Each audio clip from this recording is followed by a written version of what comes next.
Peace family, welcome to episode 3 of Elevators and Stairs, our not podcast today we are still doing the same thing, answering our questions, but we're going to start off with our intro question, which I'll let my wife. What was the question? What you learned this week? Yeah, what you learned this week that'll benefit the family. You want to answer first? We should make it should actually have a name. The segment. Our segment is what you learned this week that will benefit the family. That's a segment. Long name. That's such a long name. That's the same. What else you? I don't know. Something more bite-sized. We'll figure it out. Okay. You wanna go first? No, you go first. No, you go first. No, you go first. I went first the last time. Who cares? I went first the last time. Okay. All right. What I learned this week? This week, I forgot. Justin, you hold on. You gotta give find me a it. Okay. So I can remember. Okay. This week, I learned not in like one instance, just kind of over time, but I've learned to put the family ahead of myself. Because sometimes your motivation, when it's stemmed from yourself, your motivation is not all the way there. So I've learned to, instead of thinking about myself in instances where I'm like tired or I'm like, dang, I don't know if I can do this anymore. I don't know, I need a break. You know what I'm saying? To put the family, now that we got Jassy, of course I had you, but now it's like, okay, now I got 2 people. Yeah. So I really don't have no time to play around. So I've learned more to this week kind of, instead of using self motivating to be like, oh nah, I got a niece in Jassy that I really need. So I need to push everything I got to make sure that I'm doing the best I can. So that's what. You don't think you already been doing that though? To a certain extent. Sometimes I'd be like, really? Yeah. And sometimes I'd be like, I don't know. This week I really been like, oh, nah, I gotta. Those be conversations that honestly you be having in your head. Yeah, absolutely. Because I've never considered that you, even before Jassy got here. That I be doing? That I calm down? No, not. What do you mean calm down? Like that I try to. You said that I always be doing stuff. What you mean? No, doing stuff. That I'm always working. Like doing stuff with the family mindset first. Yeah, but I'm talking about like motivation as far as like working, trying to get stuff done. Like sometimes I'd be like, I'm gonna take a break. You know how I'd be like, I'm gonna take a break. I'm gonna take a nap. Do something. But now it's like, nah, you gotta get this done because you got a family to feed. Okay. So yeah. Okay. Motivation's still there to do it, but like sometimes it'd be like, do I want to take a nap today? Do I not want to take a nap? Oh, okay. Like in any given like little moment. Yeah, like in a moment. An executive yeah, just a specific moment, not like overall, but like sometimes specific moments you may be like, should I take this nap? Now I'd be like, nah, bro, you can't take no nap. Yeah, you can't take no nap, bro. Like you gotta. Yeah. You need to exhaust yourself. You definitely been skipping on naps too. Yeah, you gotta exhaust yourself. You be exhausted and be like, hey, it is what it is, bro. You gotta keep. But that's why yesterday I refused for us to do that video last night. Yeah, because we were supposed to do the video yesterday. Every Sunday, typically we do the videos, but yesterday was just. I couldn't get right. It was a little draining. It was not it. Yesterday wasn't the day. Yesterday was draining. Yes. When you really ain't do nothing, but it was just no sleep. I think it was the accumulation of no sleep deprivation. Yeah. Yeah. And I was stuttering through life. Yeah, you was tired. Try to get you to go to sleep. I had y'all sleeping. You just went to sleep the whole time. You kept waking up. Yeah. Jassy was fine with me. Yeah. Guess you just wasn't really tired at the time. I wasn't tired like that at the time. Yeah. So, okay. Yeah. What you learned? But I learned something actually last night when I had came to you about what I came to you about. Yeah. And I was like, you hurt my feelings. And I learned that, because I was gonna keep that in for just gonna like just keep processing it in my little head. And then I decided, I was like, let me just say it. And I have a way of saying things so that it doesn't come off ouchy anymore. Like if I have a grievance or like a complaint or like something like that, I'll say it under my breath. So it's like cute. So I'll be, and then he'll say, what? And then he'll be able to get closer and then actually hear what I'm saying. I'll be like saying this to you, my feelings, or whatever it is. Sometimes it just be like joking stuff, and sometimes it's stuff that I'll say in a joking way like that, but it's like it has a real undertone. And something I learned yesterday is just like, just say that stuff. Just say what you need to say, because there's no point in putting a damper on. And he wasn't even feeling it, because I was really holding it really well as far as you told me. But as far as I was concerned, I was like, I'm being spanked today, and I ain't like being spanked. But I'm learning. I guess I'm getting good at being better at being spanked, less stank. You know what I'm saying just now? Yeah, you always been good at that though. No, I have not. To a certain extent. Yeah. Until it gets overwhelming to you. Yeah. Yeah. But that's to that point though. I decided yesterday I'm not gonna keep stuff in my head to the point that I get overwhelmed with thoughts. Yeah. Just say it, so that it gives him the opportunity to. When I don't say it, it robs him of the opportunity to ease my mind. When I did I say that right? When I do say it right? Yeah. And when I don't say it, when you don't say it, that's what I said. Yeah. When I don't say it, it robs him of the opportunity to be able to ease my mind. When I do say it, then he has the chance to be like, that's not what I meant, or I meant it, but I should have said it like this, or whatever the situation is. So yeah, that's all I learned yesterday. Just say it, and if we're able to dialogue, we have a good habit of being able to dialogue in the best of manners that we've learned over time. So yeah. Okay. Let's get into the questions. I think we had some good questions today. You want to do one or two? Let's see how long it take us to answer the questions. But I don't think we're gonna talk too long on the question. We could do this one if you start off. Okay. You could start off. Sure. Because I think I could write off or whatever you start with. Because right now I'm not 100% there on what I would answer that with. Okay. All right. So we got a question. It says, "Make him earn you."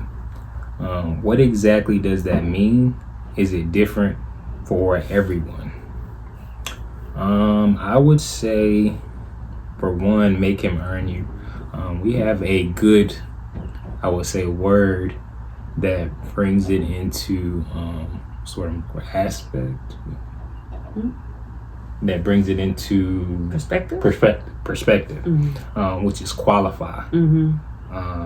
You should qualify yourself for the individual. And when you look at it that way, it doesn't go just for courting, but it also goes for marriage. Even in my marriage, I'm like, I gotta qualify myself as a husband, because just because you qualify yourself for courtship don't mean, hey, I'm gonna get into the marriage and I'm not gonna continue to qualify myself. You still have to qualify yourself, just like with the job. When you bring your qualifications, you bring your resume, you get the job. That don't mean you can't get fired. Now you actually gotta do what's on that resume. You still need to continue to work and do the things to maintain that position. So what exactly does that mean? Well, especially during like courtship, you know, there are certain qualifications that you need as a husband, that you need as a wife to be. You know, for one, on the husband, I'm gonna speak on the husband aspect, but on the husband side, you know, of course, you need to be able to maintain in Islam. You know, we are the maintainers and providers of our spouse. So if you're not able to provide for yourself, you certainly can't provide for another individual. So you of course need to at least build those skills, be able to have, you know, a house, or not even just a house, but a place to stay that you can afford, be able to afford food and not just eating out every day, or, you know, eating the basic meals. Because if you spending $30-$40 a week eating, you know, the same 2-3 meals, you know what I'm saying, your wife ain't gonna want to eat. You know what I'm saying? Because, you know, as males, we can eat the same thing. He was eating the same thing every single day. Salmon burgers from Aldi, the salmon burgers from Aldi, and Brussels sprouts. I was tearing that up, but I'm not kidding y'all. What'd you eat today? Same thing I was eating yesterday. Justin, you got to switch it up. Because we think in a logistical way. I'm thinking, hey, I know exactly what this costs. I know exactly what I'm going to spend this week. I know exactly how much time it takes to make. I know when I get home from work, hey, I can whip this up real quick and I can eat that and I'll be good. And then remember that first dish that you made when we was courting? The first what? You finally made like something else. You remember what that was? No. Go back into your memory. Chicken? No. You made a salmon Alfredo. Oh, salmon Alfredo. The pasta? Yes. Oh, okay. It took this man it took 3 hours. But it always take me a while to cook though. It was so long. It always take me a while. I just cut the tomatoes. Just cut it. It was like this Alfredo. It looked real delicious though. It was like this Alfredo salmon with like the red tomatoes in it. And you put spinach and stuff like that. I walked them through it. You didn't walk me through. Yes, I did. No, you didn't. I already knew how to make salmon Alfredo, which is why I made it. Justin, I didn't walk you through it. No, I already knew how to make it. Cut the cap. I know capping. I already knew how to make. I made that plenty of times. Pasta. I walked you through that. You didn't walk me through that. I literally had already made that before. I was cooking before I met you. You know how to make meals? Didn't need your assistance. Yes, you did. No, I didn't. Yes, you did. I walked you through that Alfredo. You didn't walk me through that. To make white sauce, I already knew how to make white sauce. How you make it? Cream, butter, milk. I already knew how to make that. My cousin taught me how to make white sauce. That's how I knew how to make it. Get out of here. Like I was saying, what exactly does that mean? So you got to qualify yourself on the basic things, of course, as a man. You know, I would say go ahead and get in the mindset of, can I even afford to feed another person? Go ahead and try to make up a budget with yourself. Like, hey, do I have an extra, $200-$300? But that's not what she's asking. She's asking about the specifics. To make him earn you. If there's a statement that always says, what exactly does that mean? Yeah, when people be like, you got to make him earn you. You got to make him earn you. She's asking, as a woman, what does that mean? That as a woman, to make somebody earn me? What does that look like? Yeah, I'm getting to that. Okay. Yeah, you got to wait. Because I'm talking from it on the man's side. On the man's side. Right. So I'm talking on the things that we have to qualify ourselves on. But from a woman's aspect, I'm you gonna get to that? Well, I'm gonna let you touch on No, see, that's what I'm saying. I wanted you to touch on that so I can piggy off. I give you the intro. Okay. So from a man's aspect, right? We got to get the basic things. So we got to have a car. We got to start budgeting. We got to do those things. We got to make sure we're good spiritually. Make sure we're maintaining ourselves. Make sure we have an outlet. We got to study ourselves. You know what I'm saying?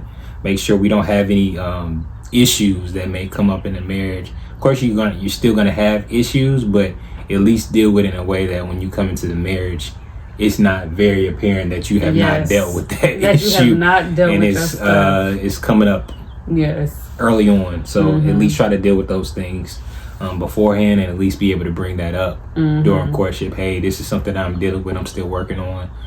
That way, while you're courting, you can go ahead and bring those things. And if she doesn't want to deal with that, she can leave.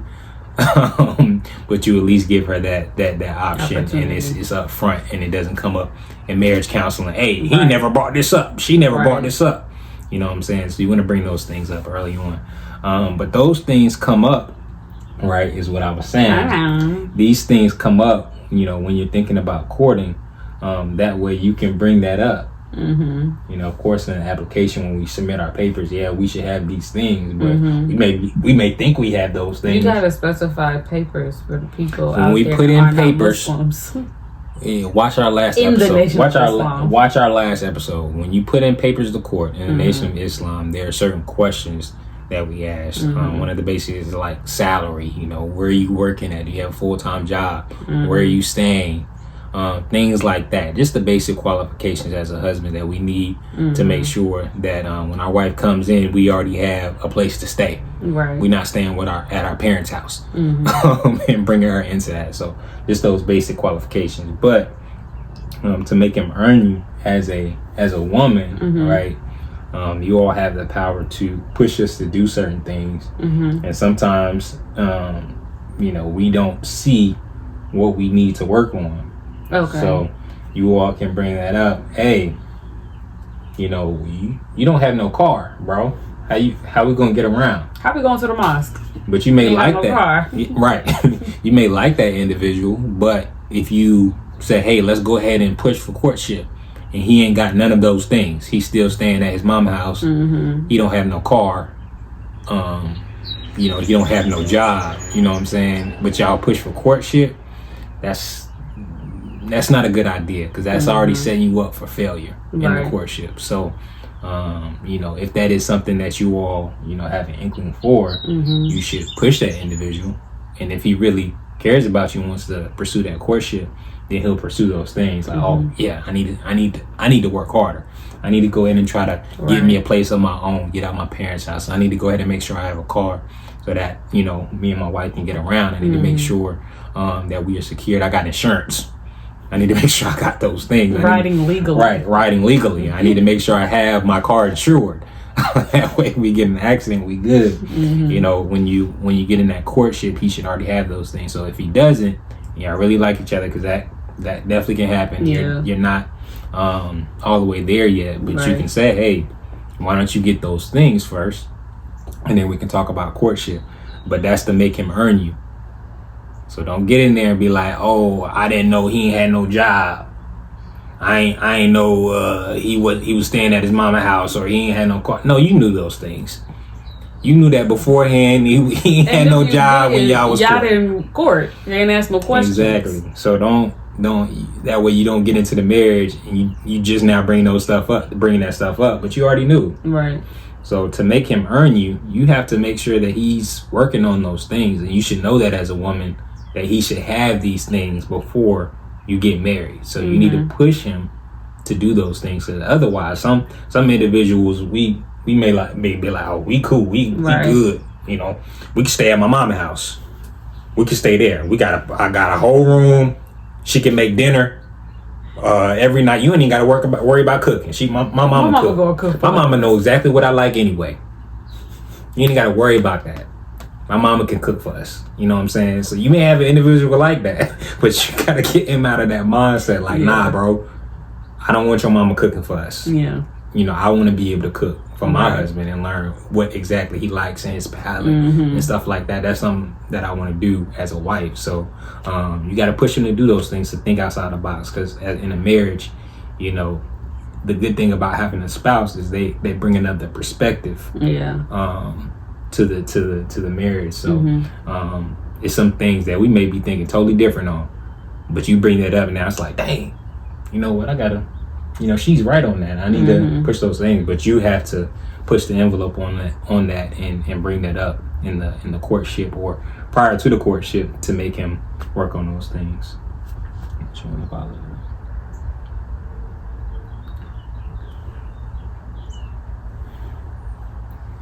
Tell the person, make him earn you. What exactly does that mean? Is it different for everyone?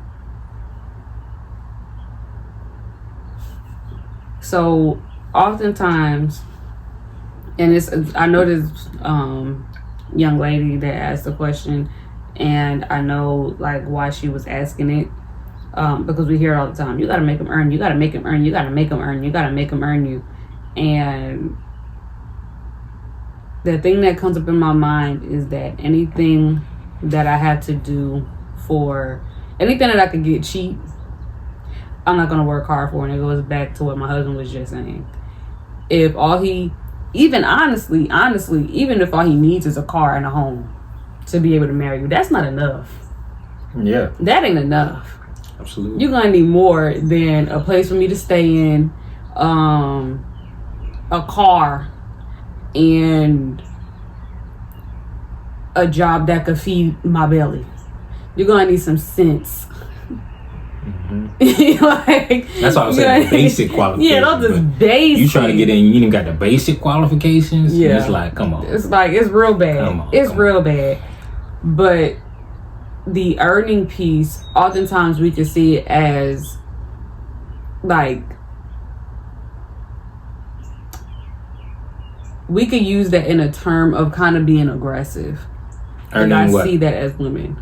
That sometimes we can say, nah, he got to earn me, and we do it in an aggressive way. And I think that's the way reason why she was asking it. Like, do I do it in a way, if I want him to earn me, what does that actually physically on me look like? You know what I'm saying? Mm-hmm. And it doesn't mean that we have to do it in an aggressive way. Not necessarily like aggressive, like being assertive, but aggressive, like, what else you got? And what else you got? Yeah, because what you bring to the table? What you bring to like, it don't have to be like that. We make him earn you by how we show up in the world. I don't know too many dudes that when I'm in my Sunday's best, in my white garment, looking angelic, that has not opened up the door for me. Even if they got a cigarette in their hand. Plenty of times they put the cigarette down. Oh, let me get that for you, young lady.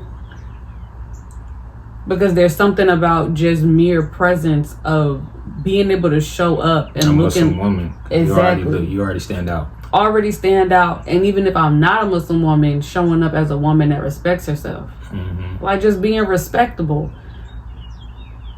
That already puts in that man's mind, there's a certain level of something that I have to come to the table with, or come to just to be in her presence. Absolutely. I'm gonna have to be decent, put out my cigarette, pull up my pants, wipe the crust out of my eyes, like do something that shows that just being in, I'm worthy of just being in her presence. Mm-hmm. So some of a huge aspect of making him earn us is how we show up in the world. Being that clean glass. Being a very clean glass. Mm-hmm. And oftentimes that will,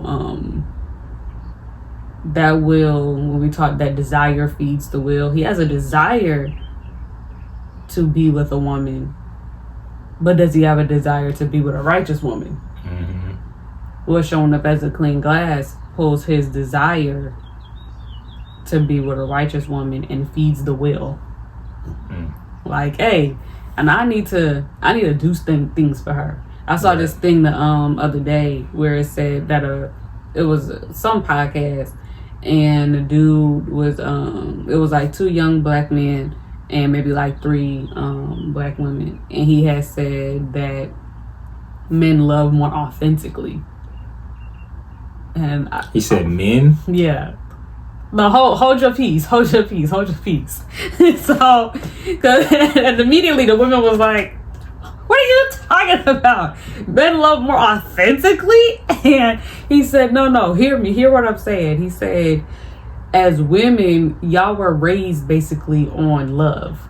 Y'all were groomed to love. He said, so y'all love the idea of some love. women. But even if even if they weren't raised with how to love, we were raised on princess. We were raised on Cinderella. We were raised on those type of fantasies. Mm-hmm. We were raised on Barbie dolls, Ken and Barbie. Hell, Barbie even ended up with a pregnant belly after a while. We were raised on the Barbie houses and all this stuff like that. I remember having a Barbie doll with the pregnant belly, and then it was a little bitty baby that would come out the belly. Like family. Yeah, we was raised on family, on the idea. Y'all was raised on Legos and cars. Yeah.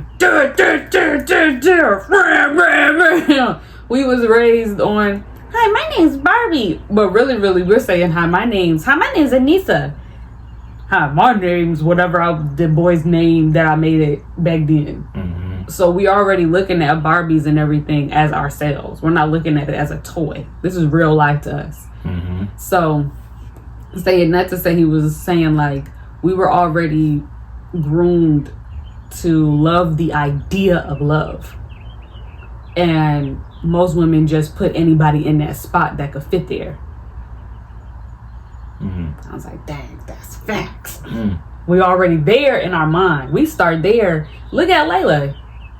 My niece name, one of my nieces, I got plenty of them, name is Alea. And she has a little doll. It's an ugly little red doll that she carries around all the time. She don't leave nowhere without it.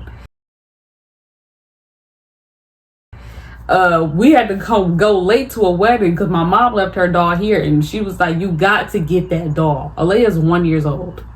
Okay? But she had to get that doll. I gotta tell you a funny story about that later too. Alea and her doll.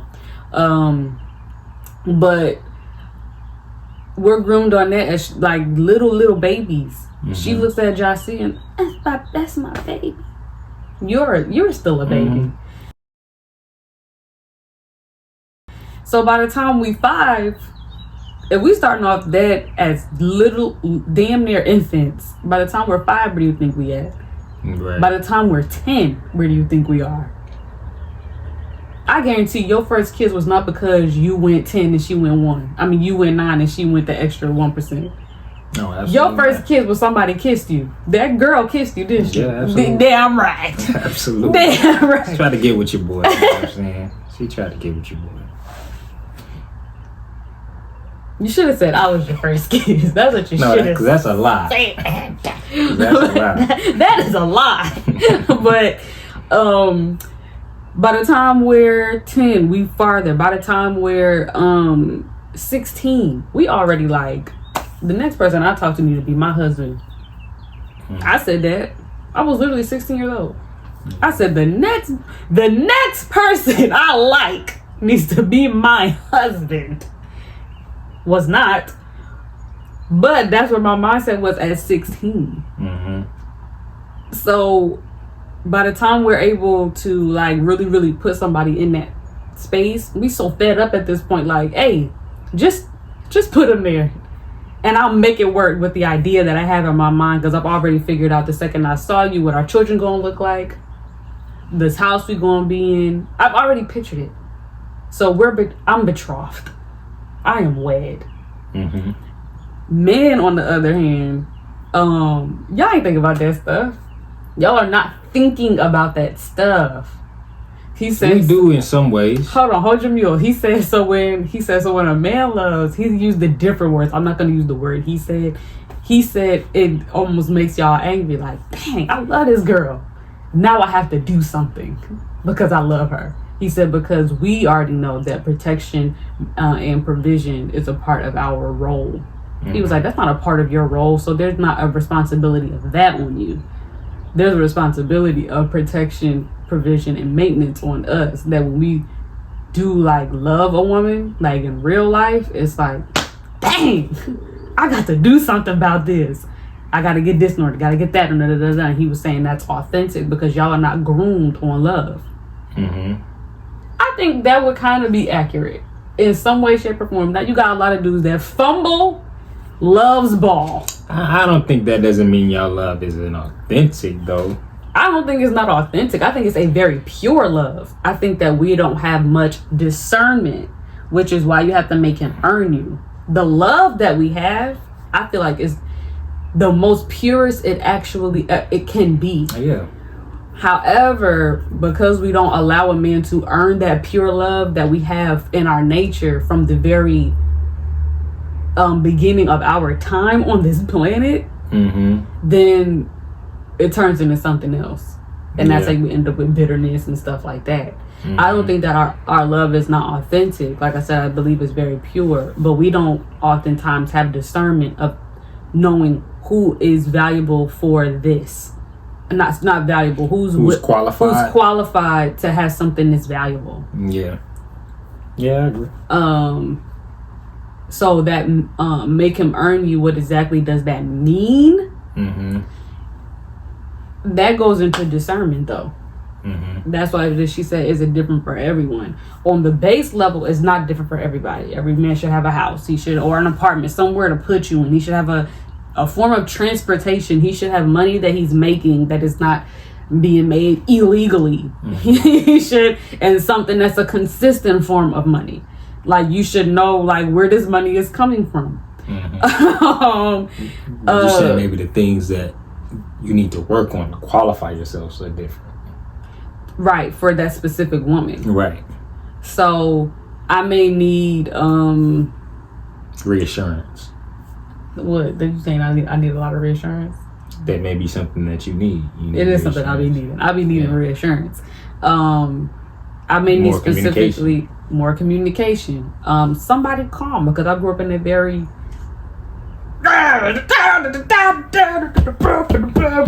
family. So I was looking for calmness, and I needed to see that out of him. All of these things is not me saying to you, are you calm? You need to earn me. Are you a calm? I love a soft life. Are you gonna bring me a soft life? No. I'm checking him out. I'm not even putting him in situations that he would be able to. I don't think I ever did that. I don't think I ever put you in situations where people be like, you gotta see how he's angry, if he gets angry first. And before you marry, you gotta see what he looks like in all of his weathering all the storms. Like, I'm not trying to piss this man off and see how he reacts to me pissing him off. Because if I'm pushing a button and then he gets mad at a purposeful button that I'm pushing, he has all rights to be angry at a button that I'm pushing. and then after that, I can't tell you how you're supposed to react to a button that I'm going like this on it. Right. I see a scab and I'm picking at it, and I'm telling you how to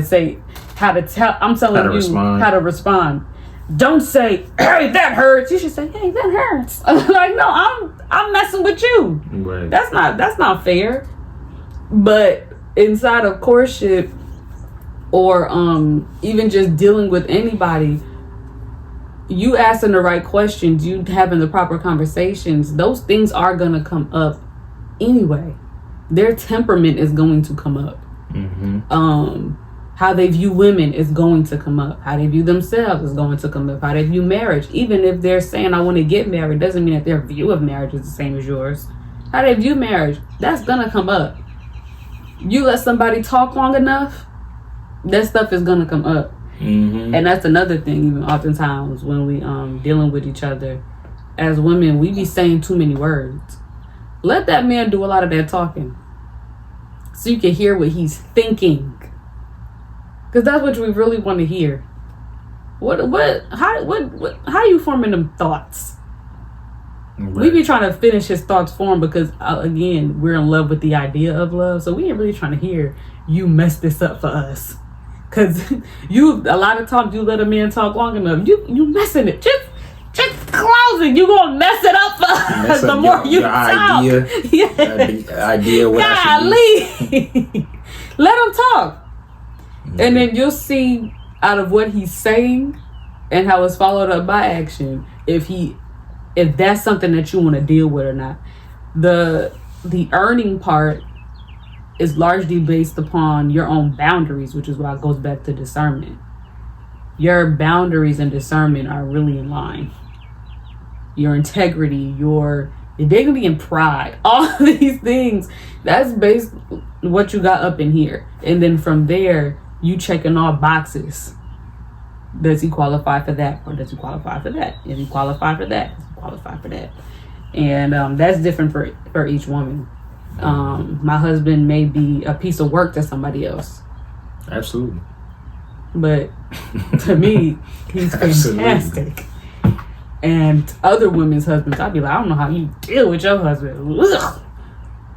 Because I'd be feeling like my husband is just the best. Because he's the best for me. Because he has earned what I needed him to earn. Yeah. So basically, yeah, just be that clean glass too. Because if you're not a clean glass, you know, it ruins the qualification piece. Because like, what am I qualifying myself for? If you're not already clean glass, then you know what I'm saying, I don't really have to qualify myself too much. Because you still doing any and everything out there. So, you know what I'm saying? You still out at parties, you know, on the weekend. You know, I see you really not going to the mosque like that, you know. So, if you do those things, if you're making sure that... you got to talk to the whole audience. Oh, okay, yeah. So even if aren't the only ones looking at this, you're right. So in the general public, right? If you're not doing the things to qualify yourself, if you're pursuing courtship, if you're not, you know, going to church, if you're a Christian, if you're not going to, if you out at clubs and you look for a husband every weekend, you know what I'm saying? Out of the club on Saturday, but you're not gonna meet your husband at the club, and if you do, it's gonna take a lot of time to build from what you all met on, right? Because you didn't meet on the idea of I'm trying to find a spouse, right? I'm trying to find a link. I'm trying to find a sneaky link. You're trying to find a sneaky link. That's what you're trying to find. So y'all didn't meet on that type of time, so you can't expect the best things to come from that if y'all didn't meet on that type of time. So, but if you're already coming, hey, you know, I'm going to church, or I'm going to the mosque. You know, I'm working on building, you know, my values, my moral values. You know, I'm at the house and I'm working. I'm reading books to better myself. I'm going to school, doing whatever to better myself. I'm on this type of time. You know, it forces the individual to either come up to that level to work on themselves, or just leave, or just not even mess with you. So a lot of times, you know, you see a woman that's really doing her thing, you like, oh, I'm not even going. I'm going to rub that. Because I'm not even on that. I'm not even on that type of time. So I'm not even gonna mess with that. But you know, a lot of times, you know, do y'all see that as rejection, or do y'all see that as, you know, what? Like if y'all are on, if y'all are working on yourselves, right? You may not get all the men just because they see, hey, you working on yourself, so I ain't finna bother her type of thing. Do we see that as rejection? I saw that as rejection. I'll say for myself, there was a time where I was like, I'm cute. I know that for a fact. Like, what is it? Why y'all not Bila be talking? Why y'all not sliding in my DMs? Because there was a moment where people were sliding in my DMs, and then I was changing up my lifestyle, and it was like, what happened? What's going on? I'm not, the same energy is not there. So I thought of it as rejection. Right. And a form of it is a form of rejection. Then later on I saw it as a man, I'm rejecting that in this moment because I'm not ready for that. But where I was, from my vantage point, I'm like, so I'm better in myself, and y'all not trying to holler? Right. That was crazy to me. But that's a good thing. But I knew a lot of yourself. Exactly. I was protecting myself for my husband. I can see that now, but then, and I knew a lot of brothers were interested. The only issue is nobody ever said nothing to me. I would have to find out stuff through the grapevine, but it still never meant nothing because I'm like, okay, you interested in what else? While I'm hearing that through the grapevine, but I'm still not seeing no action. Time is a ticking. I'm not seeing no action. But Sister Nisa, Sister Nisa that. Okay, but I'm trying to get married. Like New York said to that brother, I want my last name dropped. And I'm trying to get married. Yeah. She said, I want my eggs cracked. And I'm trying to have a baby. She said, I'm not playing with you. I wasn't playing around. And for me, what I thought was going to happen was that if I'm showing a person, I was gaining more respect of myself, and I thought that would actually bring on the droves of men. No, it's the opposite. And it was the total opposite. It was the total opposite, and I didn't like that feeling because it felt like rejection. Mm-hmm. So, yeah, but so it's not rejection. It's not rejection, women. If you're doing the things to clean yourself up and men are not hollering at you, that's actually a good thing because it's protecting you from wasting your time. And you just find out how many dudes was really clowns. Exactly. The whole time.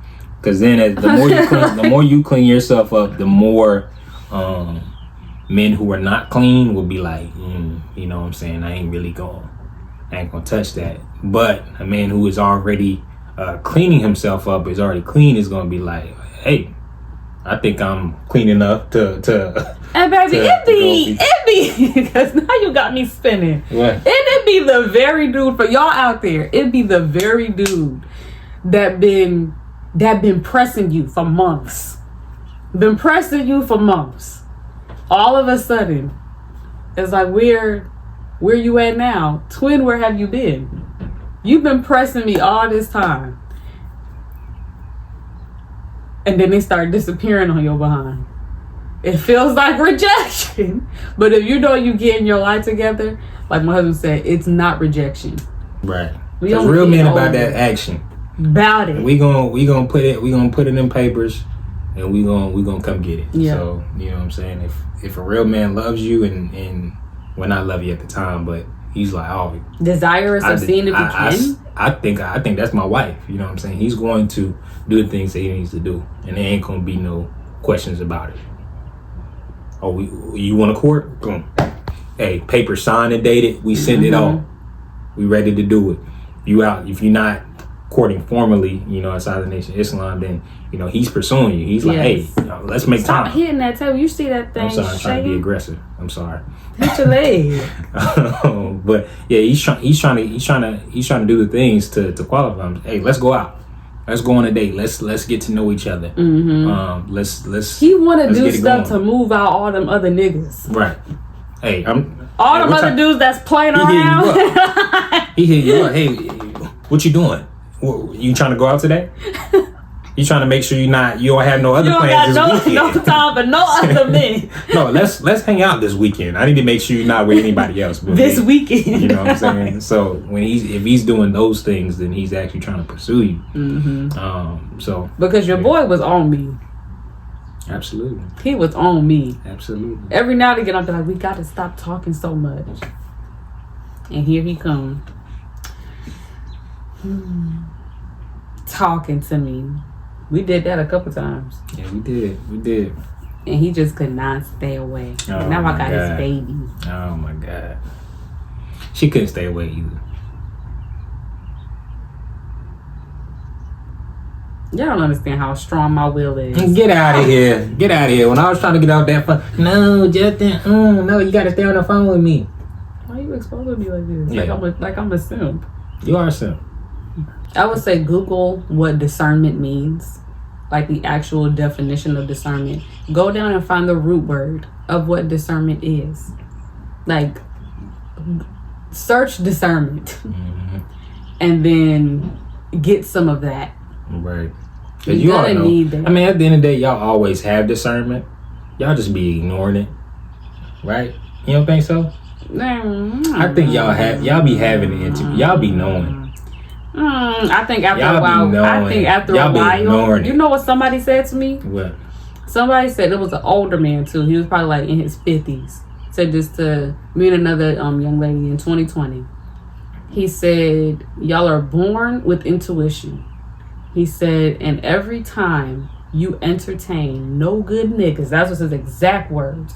He said, every time you entertain no good niggas, you lower your intuition until you don't have it anymore. Our intuition is there to protect us.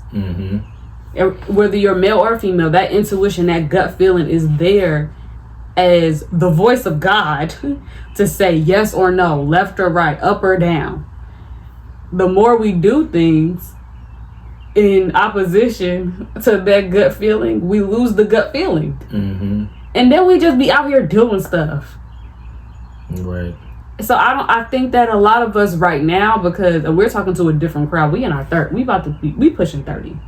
So we talking to between a 20 to 35 crowd. Right. This day and age, a lot of us right now have lost intuition. We don't have no intuition. we have lost it. Because you out here in this world. This world don't have no discernment. It don't have it. No loyalties, no morals, no nothing. So the best thing that you could do is come up out that world. Pull yourself out of it.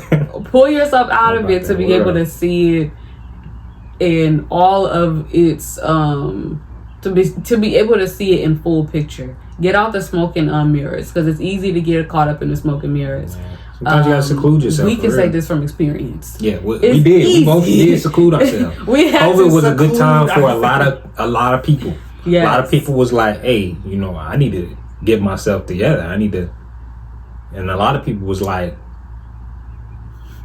I'm gonna get worse. I don't need to get myself together. I'm gonna get worse than what I was. Sneaky links? Yeah. We in the house all day. I'm gonna get worse than what I was. So I would say try to seclude yourself as much as possible, especially if you out in the world. The club ain't the spot. It's not there for your weekend getaway. You know what I'm saying? It's not there. If you're going out, you smoking, you drinking. You know what I'm saying? And that's your getaway for the weekend. I would say try to come up off that if you're trying to find a spouse. A good spouse. Right. Try to come up off that. Try to find things that make your life enjoyable. Try to find those things beforehand. So, hey, try to get a weekend. Hey, you like nature? Get out in nature for the weekend instead of doing that. Be like, hey, let's go hiking. You might find your husband or your wife on your nature walk. Exactly.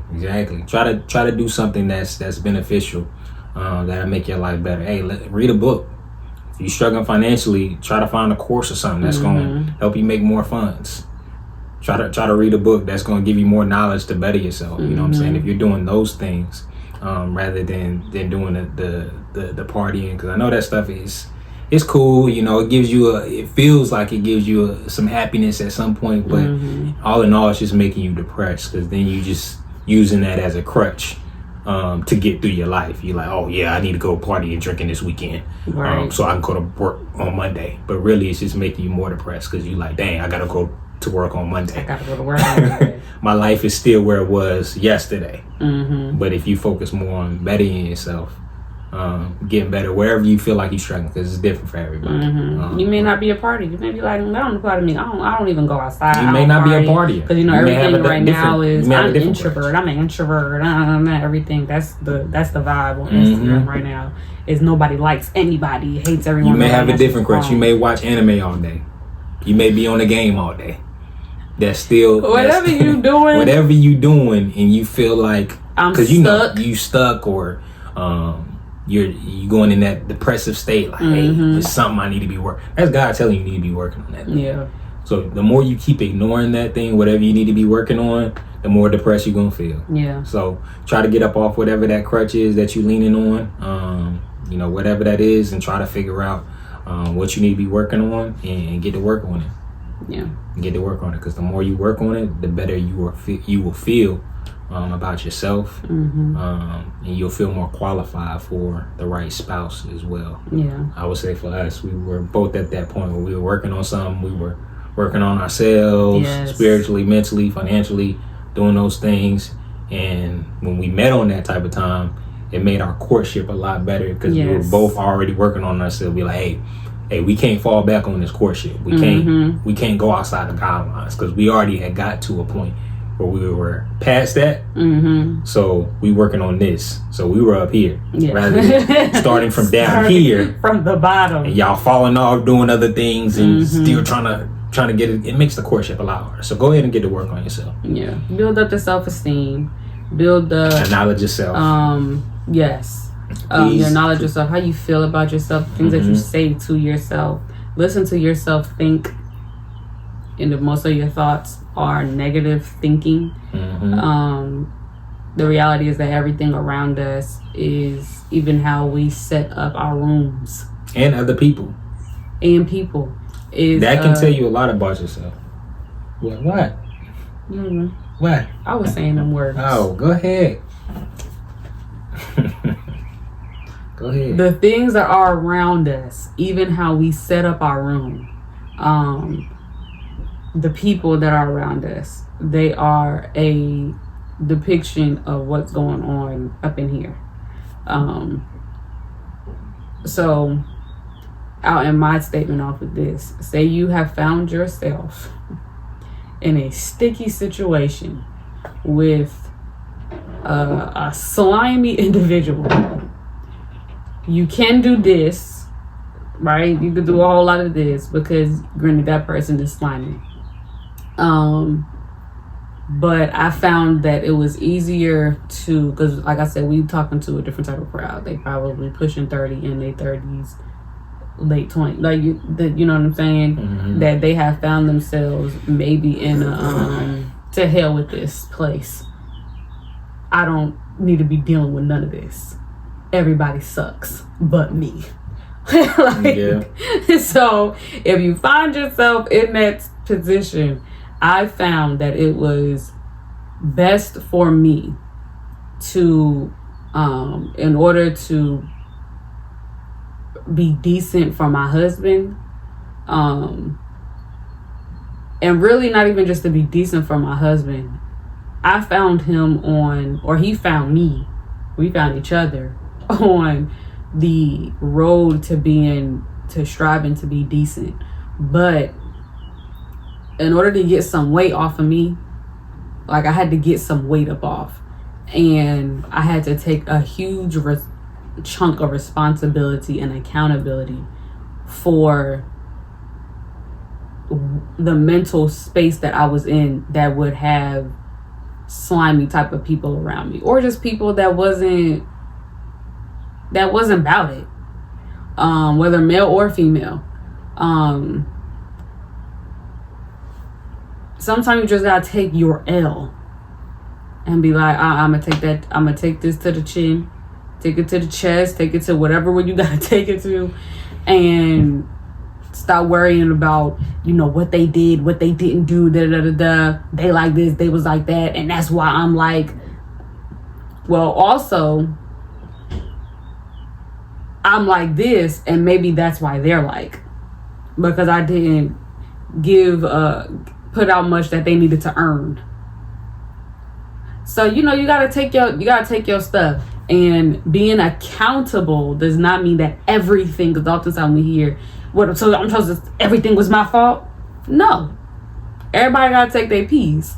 Being accountable does not mean everything is your fault, but it does mean take account. Like an accountant, they dot their I's, they crossing their T's. They're taking account of what's in their life. And we don't often do that. Look around and take account of what's there. So, look up, take our head out the sand and actually look up and see what's going on. So sometimes if we do that, really all the time, when we should be doing that, taking account of what's coming in and what's coming out. Treat your life as if you are the accountant of your lifestyle and your life and what's there. And then whatever is missing, we could say, yeah, that's this person's fault, that person's fault. Or we could say, I'm not going to give nobody that much power. They had their hand in it. I ain't going to give nobody that much power. What can I do so that this never happens again? It happened. What can I do to look at it straight in the face, be honest with myself, so that I never do this ever again? or else we're gonna find ourselves back in the cycle of repeated offenses against ourselves and just breaking your own heart and making yourself mad. So, yeah, earn yourself before we worry about if somebody else can earn us. And I did that back in. I remember writing a list, and I told a lot of women about this. I had wrote a list down, and I was in a different type of situation, and I was writing down, doing what they said on Why Did I Get Married. Remember Janet Jackson? Mm-hmm. And she was like, you know what to do. Write down. When it was always like, I'm leaving my husband. I'm divorcing him. Remember that scene? And she was like, you know what to do. Come on. Yeah. And she said, write down the good from the bad. And then if the good outweigh the bad, then you stay with him. But if the bad outweigh the good, then you got to make a decision. Right? And I was about to do that. I almost had the audacity to about to be doing that. And then God stopped me in my tracks. Like, it was like he went like this. Just plucked me. Stopped me in my tracks. And I said, the audacity of me. And I said, let me write down my goods from my bads. And let me see if I'm qualified. I literally said to myself, and let me see if I'm even qualified for God to like me. Worry about if somebody else is qualified to be with me. Let me see if I'm even qualified to be in the presence of the Lord. Like, what in the world? The audacity. And that's exactly what I did. I wrote down my good from my bad, and it was so neck and neck. My goods had and the more I was really getting to it, the more I was getting down to the nitty gritty and being honest. Mm-hmm. And I was seeing like, ooh, I got some stuff. But on my goods, I was like, ooh, I got some stuff. But it was literally neck and neck, I believe. One was 24, like my bads was 24 at that time, and then my good was 25 that I could like really be honest with myself about. And I remember looking at it and saying, dang. Because really about now perspective. What this gonna bring? It's really about perspective. Yeah. Like a lot of times if your perspective is negative, mm-hmm. you don't see the opportunity. That's why you see a lot of women say, oh, there's no good man out there. Mm-hmm. It's like, nah, because you're really looking at it from your aspect. Yeah. Excuse my language, but it's like, oh, you ain't shit, so the only thing you can see is shit. That part. You know Real what I'm saying? So when you look at it from that aspect, mm-hmm. whatever your view is of yourself, mm-hmm. then that's all you're gonna see. That's why, when you're in a depressive state, you want to seek out depressive people. Yeah. Oh, you depressed, we depressed, we're gonna be depressed together. Mm-hmm. You know what I'm saying? So but when you change that mindset, oh, I'm working on myself, I'm doing the things, you have a positive view on yourself, then you will seek somebody who also has a positive view on themselves. Mm-hmm. You're like, oh, okay, I can see that individual, but that individual been there. You just weren't able to see them at that time. You didn't have the correct lenses on them.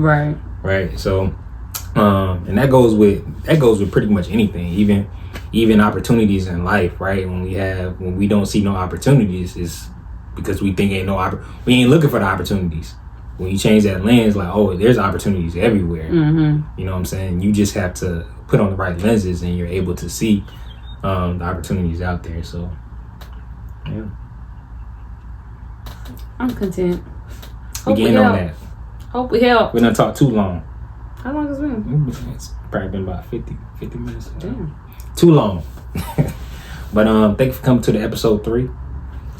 Episode 4.